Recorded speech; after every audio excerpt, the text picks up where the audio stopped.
Good morning, good evening, good night, Eagle MMA family. This is the first and the only episode of the Eagle's Nest podcast that will be a public video. My first episode of the Eagle's Nest podcast is around 35 minutes, I believe. It is a members video. All other Eagle's Nest podcasts from here on out will be members video. You have to buy the Brothership tier, $5 a month. It is absolutely worth it. You get tons of videos, tons of live streams, Eagle MMA updates. You get to have a personal influence on certain videos that I make. I will do members polls to where my members will pick a certain video to make. So buy my memberships, right? $2 for hatchlings, $5 for brothers, and I hope you all enjoy. Are you on Team Big Justice? Or Team AJ?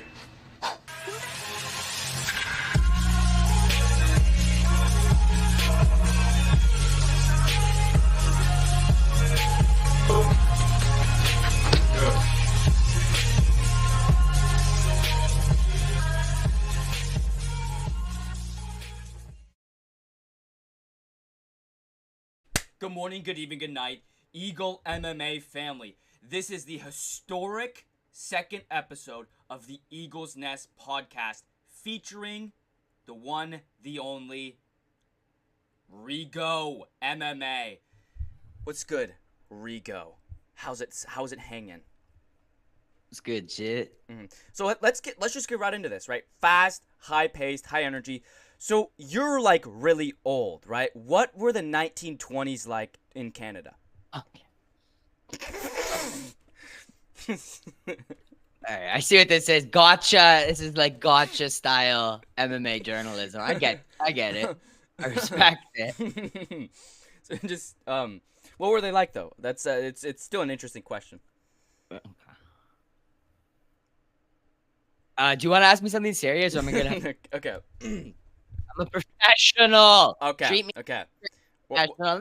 I'm proud of you. Don't push it. Okay. Okay. Don't push it Okay. with me. All right. Okay. Okay. Okay, let's get serious now. So, since we're at the start of the podcast, I just want what is a day in the life of Rigo, right? So today you said you woke up, you're helping your dad or whatever. What is the average day of Rigo like? Just walk me through. Yeah, today I woke up. I basically just made my coffee, did my morning prayers, and then headed off to help my dad move. He's moving in with his girlfriend out in the new city east down on Lake Ontario. So I had to help him do some moving. You know, I'm a good Christian son at the end of the day. But my average day, okay, let me run you through it, my friend. I like that this is going to be basically like, hey, get to know Rigo a little bit. Yeah. It's a little Rigo and the Ego is a little more comedic. This one's a little more serious, a little more in depth with the person, right? Yeah, it's like a true podcast. It's like Exactly. Mark Maron. You're like the Mark Maron. Is that the guy's name? I of have no MMA clue. YouTube? I have no clue. Yeah. Yeah, you would you? Oh, Anyway, okay. I wake up. Okay. I try to get up early. I try to rise with the sun. I don't always do that. You feel me? Especially with the MMA YouTube. I like to get up. I throw some coffee on. I'm a big French press enjoyer. Shout out. And if you're a French press enjoyer, drop a like on the stream and subscribe to the Eagles channel. But yeah, so I grind the beans. I get the French press water boiling. And then I typically will do my morning prayers. Okay. And then I will, maybe stretch, get a little bit loose, but you know what I mean? Pour up some coffee. I'll catch up on some MMA news. You know what I mean? I'll do that type of stuff. And then I typically get into my work day. All right. My work day is intense.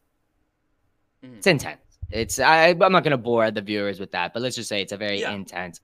I have a very methodical work day, editing, clipping, creating videos, scripting, all sorts of stuff, streaming. After my streams, I will relax. I'll do my evening prayers, wash my face, go to bed. And that's it. I'm glad you walked us through that, because most MMA YouTubers, their daily routine is wake up, masturbate, violently, get some Mackies, get some fast food, schlep around for, you know, a couple hours here or there. Then at 4 in the morning, then they stream and record their videos. I'm talking Yeah. about a specific person, which is our next topic, the MMA Okay. Guru. And I'm referencing the MMA Guru here. So recently you've posted, I think, 4 videos, is it? 4 videos regarding the MMA Yes. Guru. Just walk me through that. First of all, walk me through the videos, but what was your early relationship like with Guru, and what was the turning point in which it changed, in which it became a little more hostile? Well, the MMA Guru, like I think a lot of people, was their early introduction to kind of like the underbelly of MMA YouTube. That would be a great way to put it. You know, I'm sure we'd all watch like Ariel Helwani, Michael Bisping, Demetrius Johnson, and like the Weasel before. Yeah, we like a lot of these guys are more. You know, even the Weasel's not Jesse on Fire. affiliated with UFC. Jesse on Fire. Jesse on Fire. Yeah, I've seen Believe You Me. I've been a big Believe You Me, but I'd never gotten to the underbelly, the seedy underbelly of MMA YouTube. And I had just one day, I was actually in El Salvador. Shout out all my Salvadorans watching this right now. If you are a Latino of any sort, subscribe to Eagle MMA's channel. He's one of the best Chicano Blancos doing his thing on MMA YouTube. But anyway, so I was in El Salvador, and, you know, most of my friends, a lot of them spoke English, but when in groups, they obviously speak Spanish. So I had never been a big YouTuber or live chatter. I ended up finding MMA Guru's channel, watched a couple of his tier lists. I found them very funny. And then, you know, eventually his live chats got suggested to me, and it was kind of a place that I would use for English language banter and communication. At the end of the day, everyone gets homesick when they move to another country. I was living in El Salvador around, 6 months, probably at the time when I had found MMA Guru, and it was a cool English language place. It was a cool, like, underbelly, greasy, disgusting, under pig's belly of MMA YouTube. Your question was, though, what was the turning point? Yeah. Well, there was never really a turning point. People try to act like MMA Guru somehow made my career, or I was like some MMA Guru stan turned sour because of for some stupid reasons. Listen, if you are idolizing the MMA Guru, or you're looking up to him as a role model, you need to give your head a shake and look yourself in the mirror. Do you not have a father? Do you not have literally any other man? Is there not a guy at the gas station you can ask for advice? Why are you looking at the MMA Guru? He's a lol cow. I used to find him very funny, and his streams were very good because you could interact with the chat in them. I found him around like 20, 30,000 subscribers, and the chat was funny. Yeah. You could chat with people in the chat. You didn't have to interact with him. You didn't have to, and if you did, it was funny still. So point being, I started doing some clips of MMA Guru that were condescending and mocking.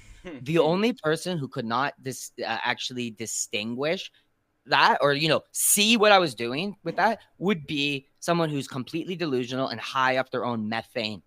You feel me? Huffing their farts so badly that they can't see clear mockery. Okay? They will say stuff like, oh, you clipped MMA Guru, you made Sigma edits. They were all mocking. People used to watch my channel because I'd put Guru's face over a fat little Chinese boy's body, or I'd put him with like TikTok girls dancing in like Sigma edits. If you're an unironic Sigma, you're a Gamma. Gammas and Sigmas are the low. Eagle, let's segue.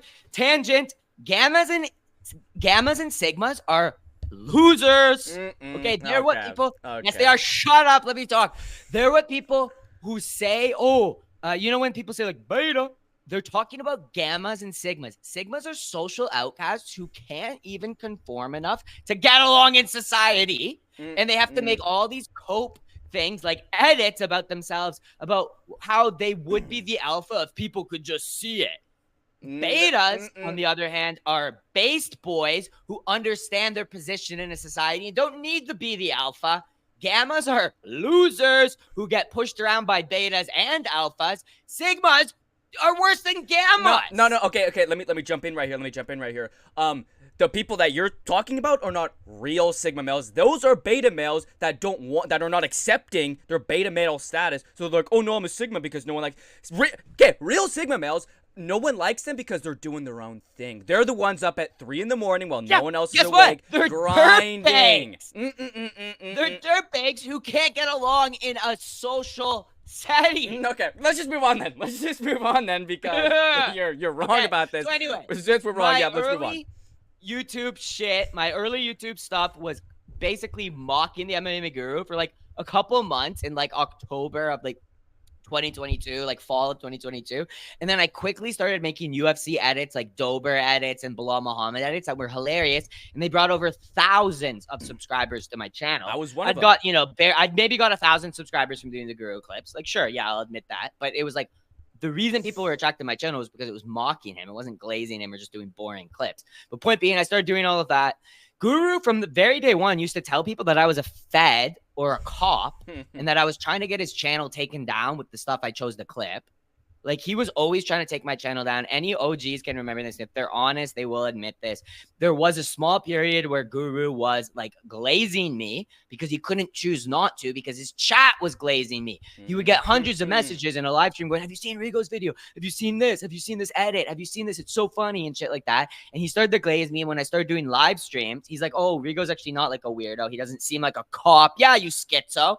And I immediately was pulling in around, averaging like 100 plus, 300 at the start of viewers. But it quickly established to me that I can do my own thing. I don't need to be at all affiliated with this motherfucker. I broke off. We were still friendly. And then he slandered me as a pedo and a doxer and all this stuff when some other guy just made a hit piece about both of us. So anyone who knows that, I'm not going to bore you. I'll get back to you in a second. Like, I'll let you ask me whatever you want. But point being, there's the thing. There was no turn.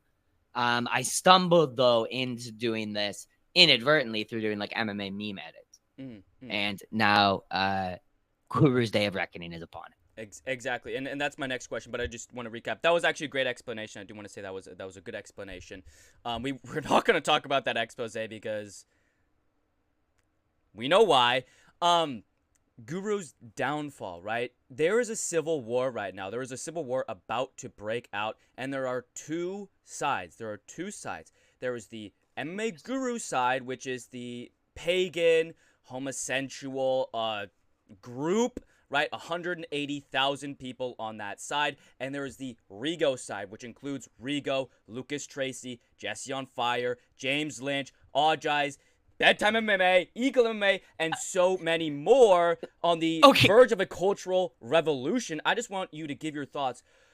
What should we expect from this civil war between the new generation of MMA YouTube and the old generation of homoerotic Guru fans? Okay, I would like to say this. So some of what you said is true. AJ's and you are in total revolt against Jerusalem, the heathen caliphate of Jerusalem. I just want to say this real quick. I was one of the pioneers of the anti-Guru movement. Just had to say that real quickly. Yes, as was Noam Chad. Noam Chad is like Pope Benedict or whatever. We're the crusader states of Rigo, and we're hacking little enclaves into Jerusalem. However, brother, Lucas Tracy must pick a side. He is not going to be able to avoid this. He is not going to be able to just stay neutral and avoid all the questions he's getting in his live streams. James Lynch must pick a side. MMA Joey must pick a side. You are either with us or against us. And I can assure you this. I am not the same man as MMA Guru, and I am trying to free MMA YouTube from the yoke of that oppressive ogre. Join us or you're against us. Lucas, I heard what you said about the TikTok Riz party. Do not fall to those ways. Do not steal ideas from men like Eagle MMA, talented, creative men like Eagle MMA. I heard it. We all heard it. Do not fall to the ways of Guru. God, I don't think I'm the only one when I say this. Goosebumps, chills down my spine. That was one of the greatest speeches I think I've ever heard, genuinely. But let's just move on. What's your social security number? Okay, blah. Sorry. I'm joking around. Hey, we're having a good grand old time, right? We're having a grand old time here. Let's get into some serious questions. So speaking of the TikTok Riz party, do you think Turkish Quandale Dingle can become the group leader, or do you think Blue Tie Kid just has that spot secured? I'm gonna say this. This is one of the stupidest memes I've ever like. There's TikTok brain rot, and there's TikTok rotting pig carcass. This is the stupidest thing ever. The second I saw Lucas Tracy talk about it, I knew he had watched your video because I'm like, there's no freaking flipping way. This guy, he was talking about it like such a boomer too. He's like, I've seen there's all this stuff on it now. Turkish Quandale Dingle. Shit, blood. First of all, Lucas Tracy, it's transparent. You're an Eagle MMA fan. It's okay. All right. So am I. He's my favorite MMA content creator. Second off, that's so stupid. Well, okay, I guess you're just not an intellectual. Only intellectuals can understand it. And Lucas Tracy is on proof, like on video, talking about me multiple times, saying he does watch my content. He's commented on some of my videos. He's came into my live chat a couple times, so he literally does watch my content. Coincidence that he is trying to steal my content. But let's just move on to another question, right? Let's not ramble about the same thing over and over again. So you were talking about content earlier and clipping your streams. What inspired you to start clipping your stream and start posting shorts? Because I know I was telling you a long time, like, you got to post shorts, and you were kind of against it or whatever, because your content wasn't necessarily in the style of shorts, but you figured out an algorithm that works for you. Did I influence you at all to start creating shorts, or what was the but seriously, what was the inspiration to start posting shorts? Because they've done made some very good shorts. You should start making shorts again. You've made very good shorts. But I will say my influence was this guy, the guy who made Pow World. Like, that's what actually was the impetus. Sure, you and Landon X and stuff had proven the shorts concept pretty thoroughly at that point. I'd done shorts before that had done like decently well too, without me in them. But point being was that guy from Pow World or whatever, he was like in the shorts algorithm like crazy, and he was like giving like free advice out, going like, if you're a streamer, clip your streams and just put them up and put them with, you know, relevant shit and blah blah blah. And it's like turn off your note, blah blah blah. Like, he just was giving all these tips. I'm like, I'm just gonna try it out. It turned out pretty good. It doubled my view count in a month. So to be honest, if you are an up and coming content creator, shorts is a very good thing to incorporate into your game, or even be totally. You're not going to make the most money just from doing that, though. Long form and streams, you have to do all three basically. But yeah, if you're an MMA content creator like Eagle, you know, do your streams, do your long form, and do your shorts.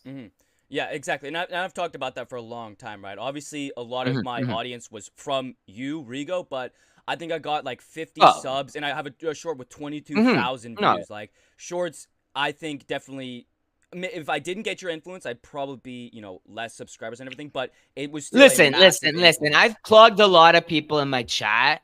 They don't all have 700 and subscribers. Exactly. They're not all closing in on 1,000 subscribers. A lot of people. I do have 700. You take credit for yourself, my friend. It's like, if anyone tries to be like, oh, Rigo, you're totally, it's like anyone who tries to say Guru made you. I made myself. People would not have subscribed to me if they didn't like the content I made and that I had, you know, I had a thing going. It's the same for you, dude. So don't listen. I fucking recognize the talent like I did with Gnome Chad. Now there's some other bums who shall not remain. Armenian Quandale Dingle has had more than enough plugs. Let's say that, okay? And hey, speaking of Armenian Quandale Dingle, that brings us right into our next subject. I want you to give some opinions on some recent people. Let's just start off with the first one, Armenian Quandale Dingle. Just give your overall thoughts and impressions of Armenian Quandale Dingle or Lost Soul MMA. Listen, Lost Soul MMA might be the most dedicated person I've ever seen. Sorry, can I say something real quick? Speaking of dedicated, Lost Soul MMA has a Twitter account. He's been posting on it. Have you seen it? He's been posting on it multiple times, like every single day for like a year straight. And like 2 of his posts have 1 like on them. Dude, I looked through that like fucking last week because I was trying to communicate with him. I was like, this dude's fucking crazy.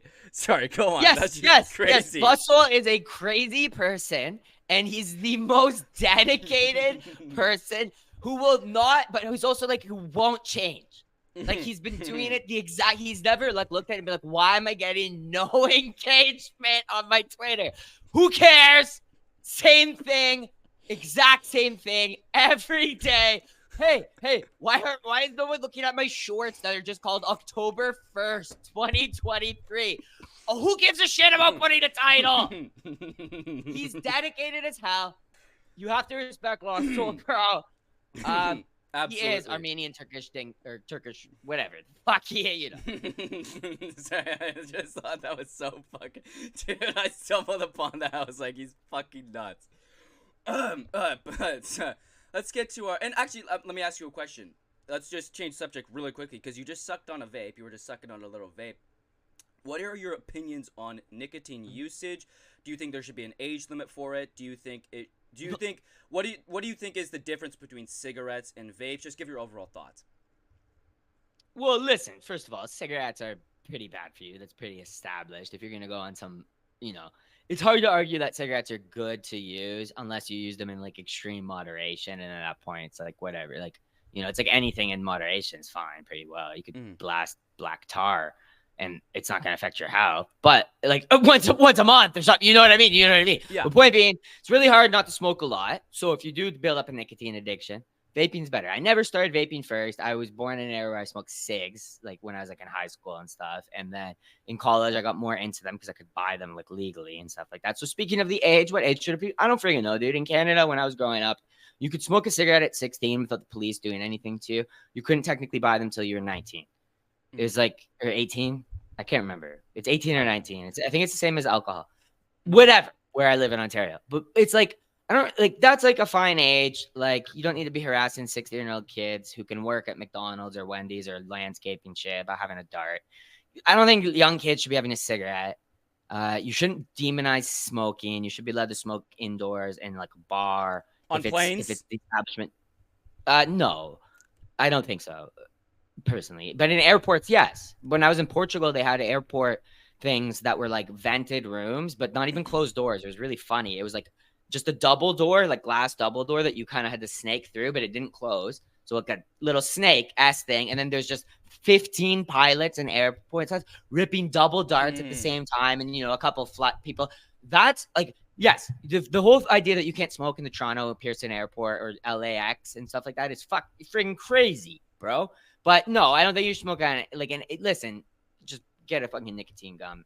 You know what I mean? If you're going on a flight. I'm not crazy in the sense of that, but like bars and stuff shouldn't be like, it's like how it should be in Texas. You can smoke in a bar. But point being, yeah, vape's way better for you. There's not really that much health effects. A lot of people who jump on this vape hate wagon are like regards at the end of the day because like old heads. There's nothing backing it up. Yeah, they're old heads, dude. They're old heads. Like, and listen, just have a little bit of nicotine. It's a nootropic. It helps you think. I would trust my pilot even more if they were ripping double darts, as you so beautifully put. But let's move back to the subject I was just talking about of your opinions on some different people. Dylan Chaikin, just Big Red. Give just a quick little quip about Big Red. I don't know who that is. Nobody does, really nobody, because he's not a streamer. And that's all he deserves. He deserves 5 seconds of mention.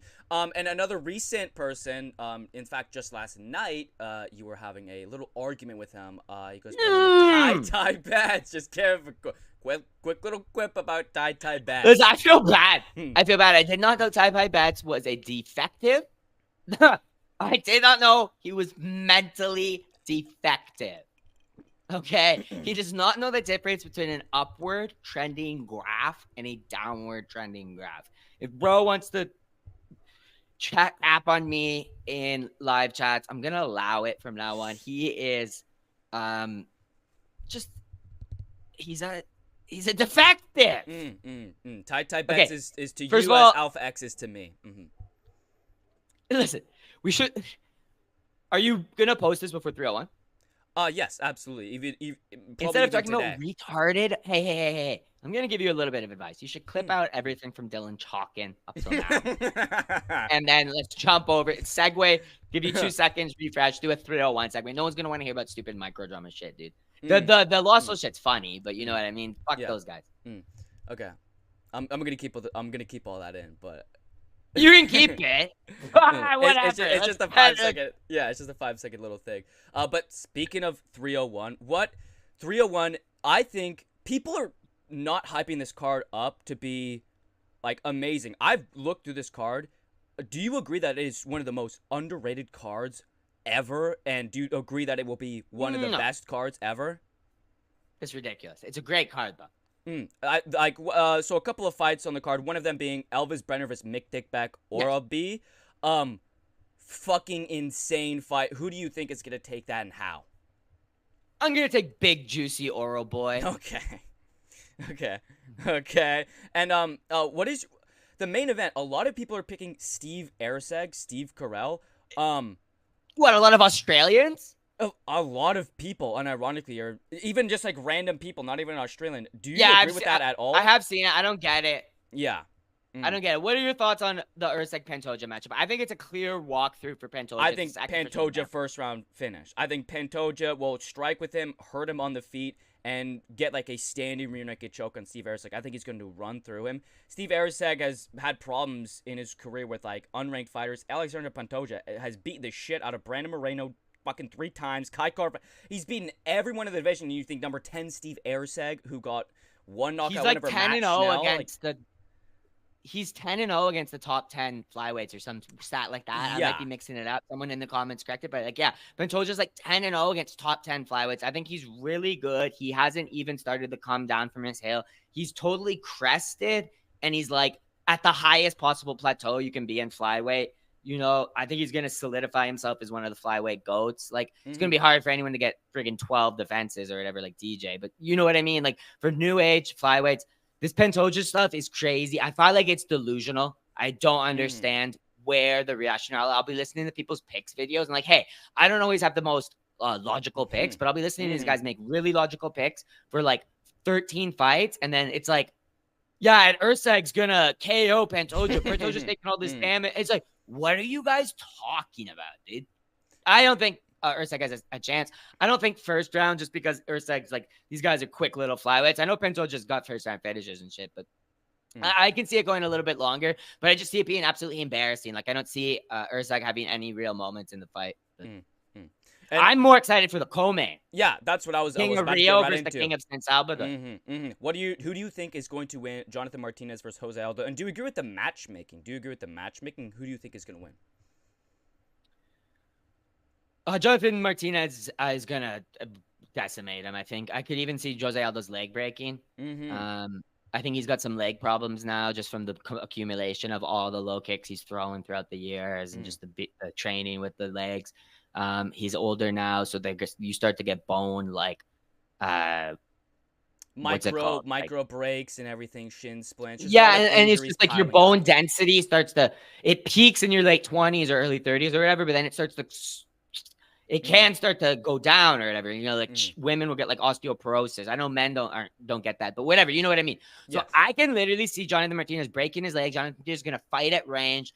Jose Aldo's not going to be he's not going to be winning a low kick war with Jonathan Martinez, the young stud. So I think Jonathan Martinez all day long. Jonathan Martinez can be slow and very patient. So I can see it. I think he's going to get a finish in the last round. Just wear down and seize on it. But how do you what do you think? I'm picking Jonathan Martinez, obviously. I'm picking Jonathan Martinez, the pride of El Salvador. But let's quickly run through just the rest of the main card. We don't have to get into all the prelims and everything, just the last 3 fights on the main card. Paul Craig versus Kyle Baralho. Who do you have winning this? I personally have Kyle Baralho. Paul Craig has no striking. If Kyle Baralho accidentally takes him down and accidentally puts himself into a triangle, then Paul Craig has a chance. But other than that, he's going to get destroyed by Kyle Baralho. What are your thoughts on that? Do you think Kyle Baralho can become a top 5 contender and eventually fight for the belt?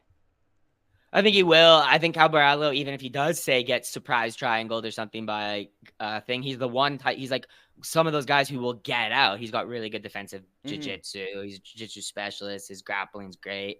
And he's way stronger and more natural 185. Or like Paul Craig sucked out and stuff like that. Like he was built up for 205. He wasn't by any means like a small 205. Or yeah, he can make 185, but we saw how drawn out he looked. He looked like crazy drawn out, and he's even lost muscle mass and stuff. So point being, he's chinny as hell. He was chinny at 205. He's going to be chinny. He is like, listen, 185. You're losing to Brendan Allen, who, as Anthony Smith would say, has had gifted matchup after gifted matchup, gifted decision. He's garbage. Caballero is a top 5 contender, but he's like boring. I could just see him grinding out a decision against freaking Paul Craig. Unfortunately, I hope he finishes him. I could see Kyle just grinding it though, like a dominant 30. I wouldn't necessarily call it boring, just as not as entertaining. It's more so he's just more dominant. I wouldn't necessarily call it boring. He's safe. Yeah, he's not safe. He's not a boring fighter, but he's not the most entertaining fighter, right? He's a smart fighter. Exactly. He's smart, which is why I can definitely see him climbing through the rankings. So I definitely got Kyle in that one. And then next one, Michel Pereira versus Ihor Potieria. First of all, what are your thoughts on people criminally underrating Pereira? The matchmaking with Pereira, he's fought like the best killers at welterweight, was scheduled to fight Wonderboy Thompson, and now he's fighting these unranked middleweights that aren't even close to the rankings. And who do you think is going to win that matchup? Who is he? He was supposed to be fighting like Ruzaboya at first or something, right? That which just didn't even make sense anyway. He was coming down from 205. Ruzaboya was like an unranked guy coming down from 205 to make his debut at 185 and was fighting Michel Pereira. What the frick? So they hate you, Ruzaboyev. They hate you. They want you to die. I think Michel Pereira is really, really good. He's a problem at 185. Ihor Potieria is an absolute dog, though. He's got a suspect chin, but he's a dog, bro. Taking this fight and then also still maintaining a share a bullet fight. He took the share a bullet fight. No one wants to fight that guy. He's a dog. Dude, embarrassing Shogun Hua like that. He's a Chad. Yeah, headbutting a 40-year-old retired fighter. And just celebrating over his dead body. It's insane. Fortnite, Dan. Yeah, bro. Listen, people are Ihor Potieria is criminally underrated as like a personality in the UFC, and just a dog. He's a fighter's fighter at the end of the day. He will scrap. He'll fight anyone. He constantly throws with his hands down and just lets people drill him in the face, dude. You have to love a fighter like that. Very Yuri Prochazka-esque. But speaking of animals, right? Animals, dogs. Let's cut another animal on the card. The last fight we'll mention, Pigheart Smith versus Vitor Petrino. Who do you think is going to win this? And what are your thoughts on Pigheart's arteries? What are your thoughts on his arteries? I think his arteries are fine. I don't know if he has any clogged arteries or anything. I picked Anthony Smith to win this fight by decision in my predictions video. Mule picks, cosplaying as Anthony Smith and breaking down UFC 301. You can see that on my channel. Link in description. Oh, excellent. Appreciate you. Petrino has a chance, but Petrino hasn't impressed me. Like, he looked bad against Tyson Pedro, and I think what Anthony Smith would do to Tyson Pedro would be embarrassing. He'd finish him. Like, he would have finished him in a bloody mess and made him retire. Sent him back to his wife in a bloody mess, not just kind of half embarrassed by getting out jabbed by Petrino. So people underestimate how good Smith actually is. Just because you're losing to the best of the best and you're kind of crazy and drunk and delusional and stuff like that, it doesn't actually take away from his skills. And Petrino is largely untested. He hasn't fought anyone as good as Smith has wins over even. So I'm going to take Smith by decision, but I wouldn't be surprised if Petrino breaks him, finishes him. I will have to pick Petrino. I think he's on a different level, and I think Smith is unfortunately, he hasn't been drinking as many iced lattes. We haven't seen him munching down on any eclairs or puffed pastries or anything. So I think his insulin is just not going to be there. It's not going to be high enough. He's not going to have an insulin dump. But that's a little recap, right? A little prediction for UFC 301. Let's get into some other topics as well, right? So before I pressed record on this podcast, I had a background which was Minty Bet. So I wanted to ask you a would you rather, right? And that will segue into our next topic. But would you rather have Minty Bets cuddle you and have your head laying on her stomach for 2 hours, or would you rather play This Little Piggy with Alexa Grasso's toes? Okay, this is freaking insane. Is Minty Bets playing with my hair? Yes. For the 2 hours. Am I allowed to nap? Am I allowed to fall asleep? Anything, as long as it's not, you know. Okay. Yeah, I'm gonna take the minty bets, obviously. Then touching Alexa Grasso's fungal this feet. little piggy, right? This little piggy, just wiggling him That's around. okay. But that segues into our next topic. Speaking of sexy, red dragon mamacitas such as Minty Bets. Just a quick little. Who is the sexiest women's MMA fighter? Who has the biggest booty? Who's got the best looks in WMMA?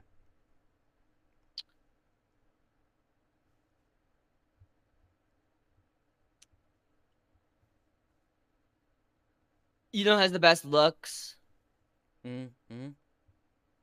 You know when I look at Natalia Silva, I can't help but having a whole life flash before my eyes. I can see her, making a nice little spinach green smoothie in the morning in her little magic blender.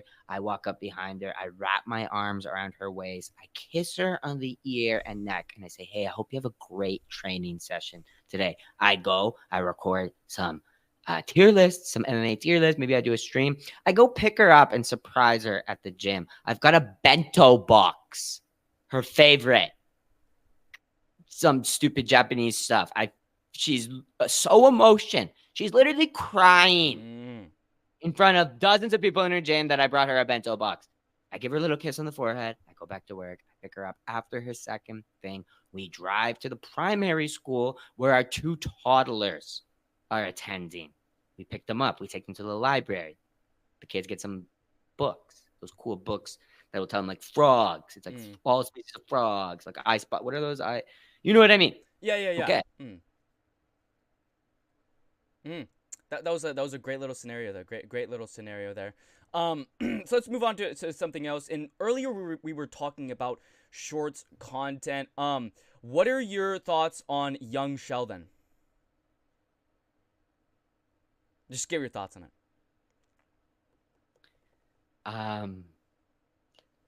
Dude, are you like, what the fuck are you asking me right now?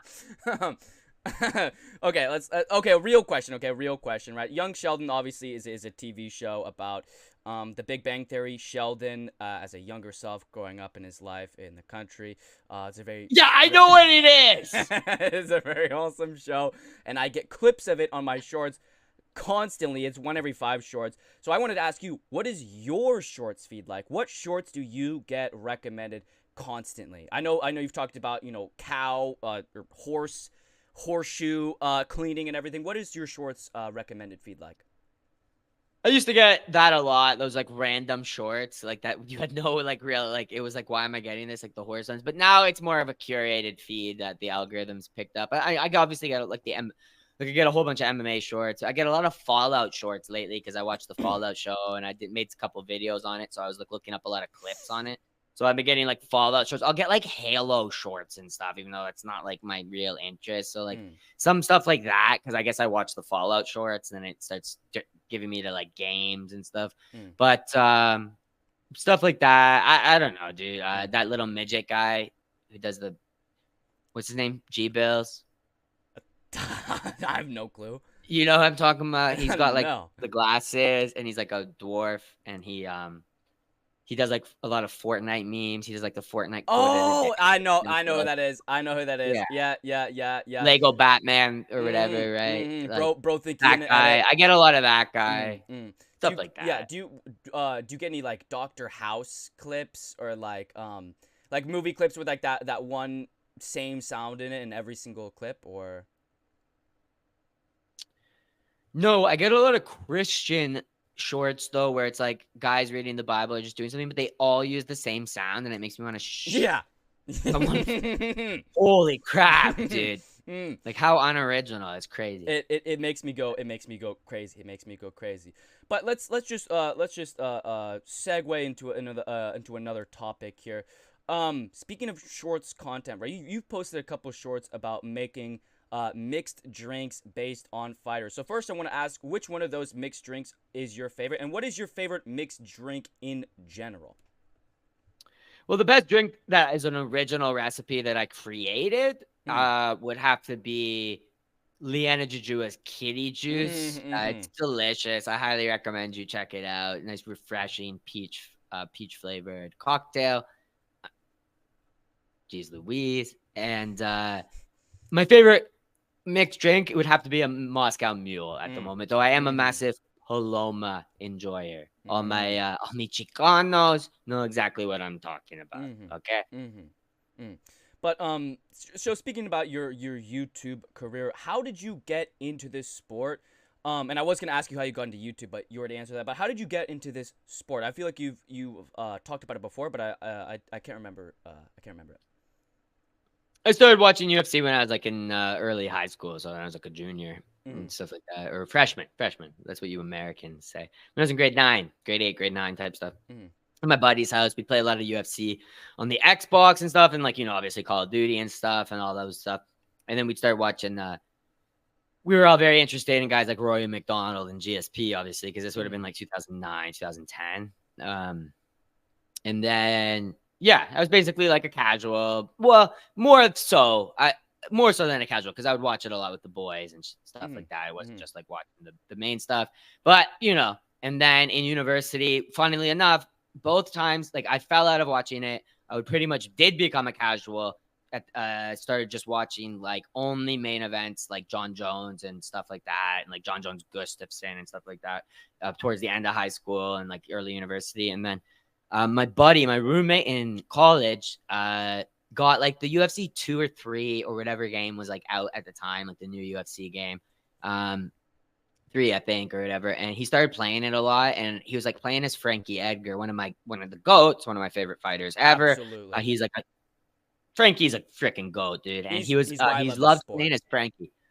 Frankie, yeah, dude. Frankie's freaking has brought a lot of people into the sport. People underrate how popular he is. Like a lot of like casuals from a certain era know Frankie. Nowadays, you might not if you just got into it or whatever, like from recently or whatever. But if like even like 5 or 6 years ago, like, you know, Frankie, my buddy was a big Frankie enjoyer. He was always playing him. So I started playing with him again. It got me I was like, he didn't even watch the cards. I'm like, I'm going to start watching the cards again. And we would like, whatever. And boom. Really started making me, though, is what drew me to MMA YouTube. I just watched the fights. I didn't really give a crap about analytical stuff, stats, anything. If I liked the fighter, I'd remember him. If I didn't, I'd forget him. But I'd watch the whole events type thing. You know what I mean? And then came around. Sorry, you can bleep me if you need for that. Yeah, that was the first. That was the first that popped in my head. I don't think they will get you for that. It's a members video too, so it doesn't really matter for that. So you're fine. Just don't you know, hammer it in. But you're fine. Point being, I had nothing to do, so I started watching like BYM a lot more than I normally would. I started watching all like Jesse on Fire, freaking all sorts of stuff. Brandon Fitzgerald's YouTube channel. And then I would just watch like everything the UFC put out. It made me like way more actually like of a hardcore. I realized like this is a great sport. I don't think I'll ever watch anything as much as this. You know, it's been in my life for 15 years or so now. At the time, probably 10 years. And then here we are now. So like 5 years after that. And definitely I thank the period, the lockdown stuff, because it without that, I don't think I ever would have got as interested in it. You know what I mean? I don't think I ever would have gotten into the sport if it wasn't for that period. And Frankie Edgar, just to talk of him, his trilogy with Gray Maynard is one of the defining things that made me go like, holy shit, you know, UFC is amazing. That, Charles Oliveira, Matt Brown's KO over Diego Sanchez, just couple things I was like, oh my god, I need to fucking watch this sport. And I've been watching for 2 years. I don't think I've been watching for 2 years, and I already have 700 subscribers. I make $100 a month off YouTube. Just had to put that out there real quickly. Just had to put that. But let's get into some. You were speaking about your Chicano, right? Your Chicano fans. You lived in El Salvador, so I want to ask you a couple questions about that. What is your favorite Mexican cuisine, right? You can give a couple too. You can give a sweet and a savory because they've got so much cuisine. What is your favorite sweet and savory Mexican dish? I don't know that much Mexican food at the end of the day, dude. I never lived in Mexico or anything. I lived in El Salvador. Just Hispanic. Like Hispanic. Hispanic. Oh, well, sweet and savory. It's the same. Tortas and come on. Torta al pastor, which is kind of a Mexican thing, to be honest. But I think in El Salvador, it's like way less spicy and stuff than it would be in or hot, picante than it would be in Mexico. Because even my Salvadoran buddies would be like, our Mexican food's like just like American Mexican food. It's not like spicy because we're not used to, like, the Mexicans are crazy, bro. They dip like their chocolate in like cayenne pepper. And like, Yeah. I had some Mexican exchange students stay at my school when I was a kid, which is because yo soy Latino.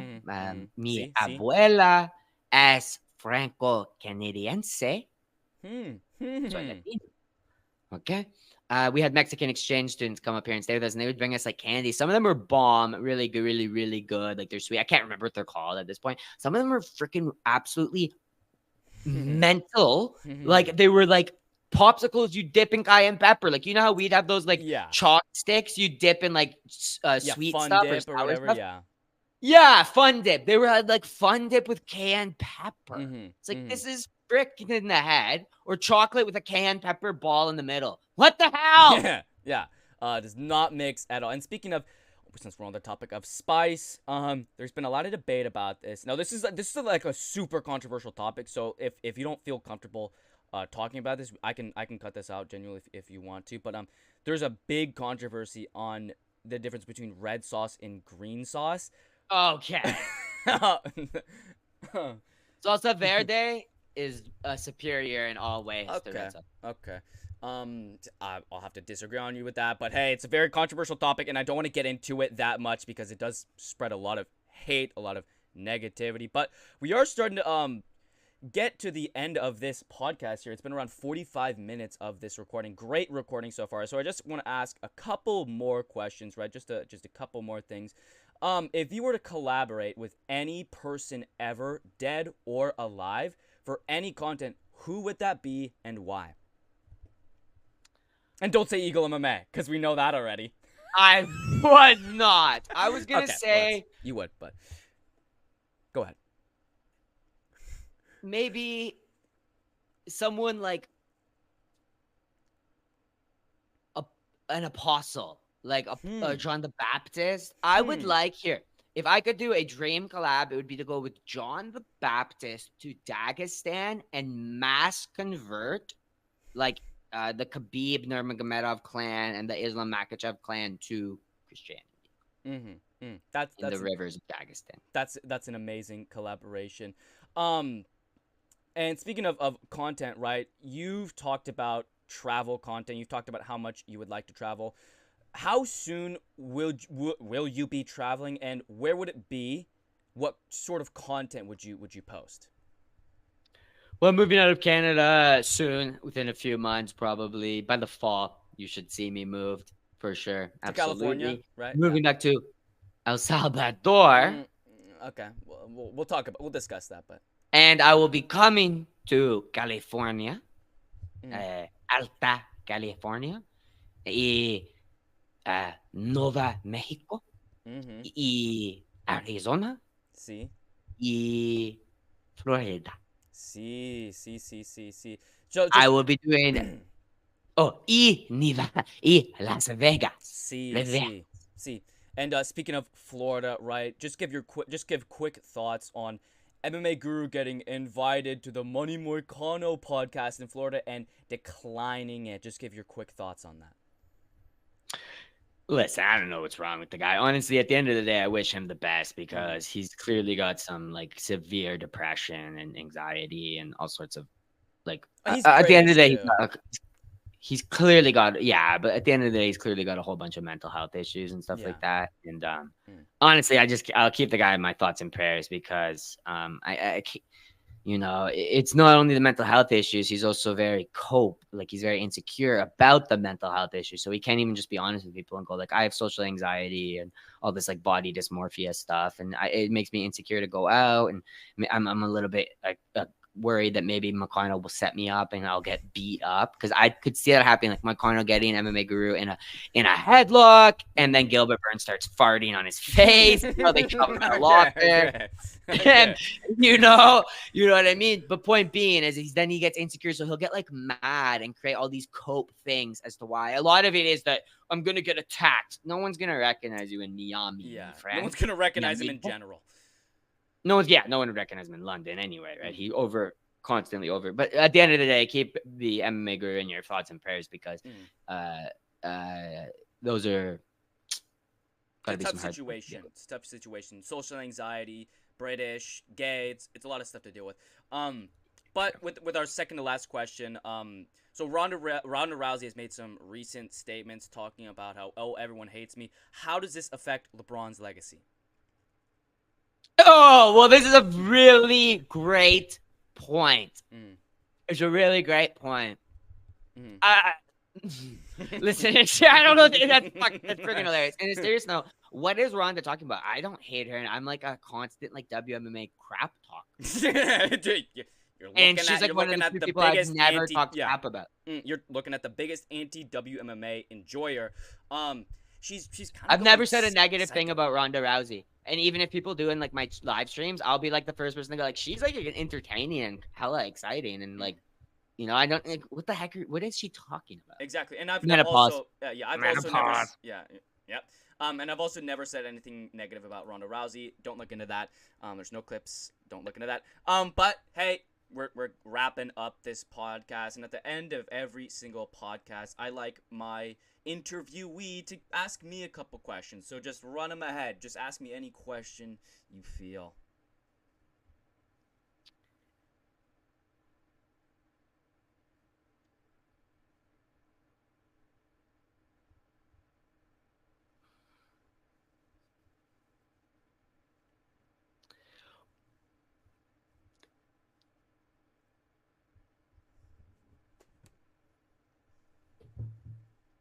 I think I'm getting a call. Okay. Okay. Oh! Okay. I can't. End it. End it there. Okay. End the Okay. recording. That's going to have to. Okay, then. That's gonna have to wrap it up for the second historic episode of the Eagles Nest podcast. Just wrap it up. How do you think that went? Do you think this was one of the greatest podcasts of all time? Do you think this will be one of the greatest podcast series of all time? Yeah. Mm-hmm. It's great. Your Eagles Nest stuff is great, and you should plug the Rigo and the Eagle episode. Yes, we did, Rigo and the Eagle. together, because all the questions that I could have asked you there at the end, I've already asked you in the Rigo and the Eagle episodes. You know, whatever ones you're in, like you're in like 3 or 4 episodes. So there's plenty more content to watch if you love the dynamic between Lil Pookie and Big Pookie. Well, we're gonna end it right now. I'm gonna clip that. You fucking little shithead. All right. Well, that is gonna have to wrap it up for this podcast. Thank you all for watching. Join my memberships.